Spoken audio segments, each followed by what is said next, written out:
hombros, soltando muy pesado los brazos, las manos, los dedos como si fueran de plomo. Relajar.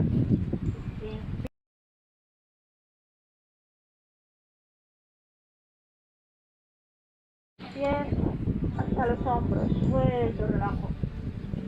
Deja caer muy pesado, permítete descansar de vez en cuando. Hoy ahora es buen momento.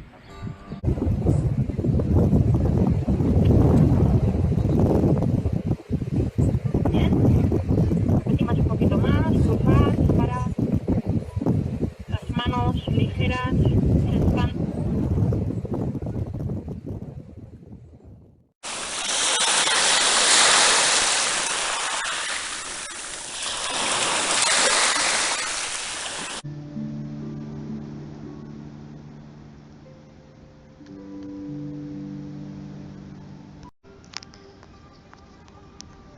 Una vez más con las manos en contacto.